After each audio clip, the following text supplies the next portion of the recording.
আসসালামু আলাইকুম দর্শক, দেখেন ভারত পাকিস্তান উত্তেজনার মধ্যেই রীতিমতো একটা যুদ্ধ যুদ্ধ পরিস্থিতি তৈরি হয়েছে। সর্বশেষ একটা খবর পাওয়া গেল কিছুক্ষণ আগে, সেখানে বলা হচ্ছে পাকিস্তানের ধাওয়া খেয়ে পালিয়ে বাঁচলো ভারতের 4 যুদ্ধ বিমান।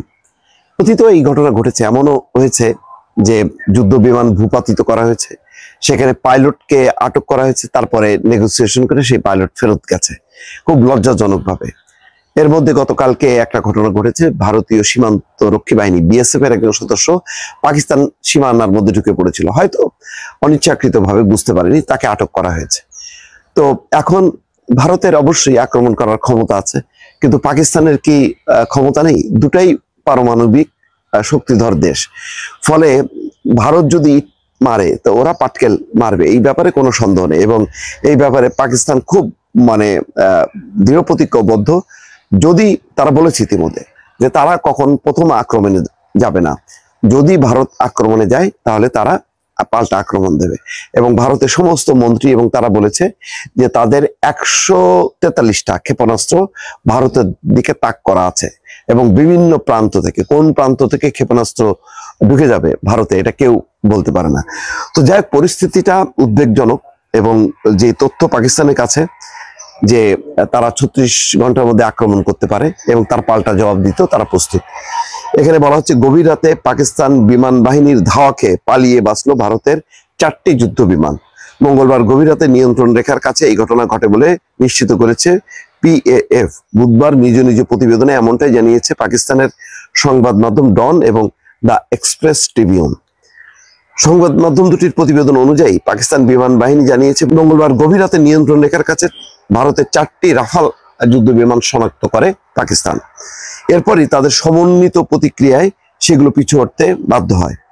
পাকিস্তানের নিরাপত্তা সূত্রের বরাত দিয়ে এক্সপ্রেস ট্রিবিউন বলেন, ভারতীয় বিমানগুলো ভারত অধিকৃত জম্মু এবং কাশ্মীরের আকাশ সীমায় টহল দিচ্ছিল।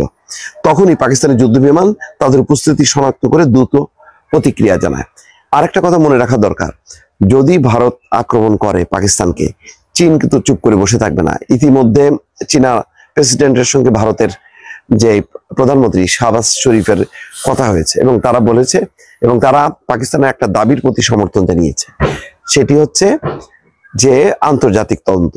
অর্থাৎ ভারত যে একতরফা ভাবে এই কাশ্মীরের ঘটনা জন্য পাকিস্তানের উপর চাপিয়ে দিচ্ছে, এটা নিরপেক্ষ একটা আন্তর্জাতিক তদন্ত তারা চেয়েছে। এবং পাকিস্তান বলেছে তারা এই ক্ষেত্রে চীন, রাশিয়া অথবা পশ্চিমা যে কোনো দেশকে অ্যালাউ করবে, তারা তদন্ত করতে পারে। কিন্তু ভারত কিন্তু এই ব্যাপারে কোনো কথা বলেনি। এখন চীন পাকিস্তানের ওই দাবির প্রতি সমর্থন জানিয়েছে।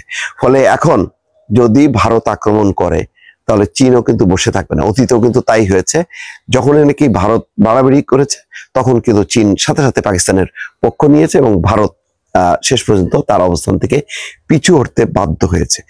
এবারের পরিস্থিতি কি রকম হবে পরিষ্কার না, কিন্তু এটা নিশ্চয়ই ভারত চিন্তা ভাবনা করছে। আর যদি সেরকম আক্রমণ করার সিদ্ধান্তই থাকতো তাহলে পরদিন থেকেই তারা আক্রমণ করতো। কিন্তু এখন ওই যুদ্ধ একটা পরিস্থিতি রেখে নিজেদের শক্তিমত্তা দেখাবে, তাদের যে অনেক হ্যারাম আছে সেটা প্রকাশ করার মধ্য দিয়ে তারা তাদের একটা সম্মান রক্ষা করার চেষ্টা করবে ভারতীয় জনগণের কাছে। দর্শক ভালো থাকবেন, আল্লাহ হাফেজ।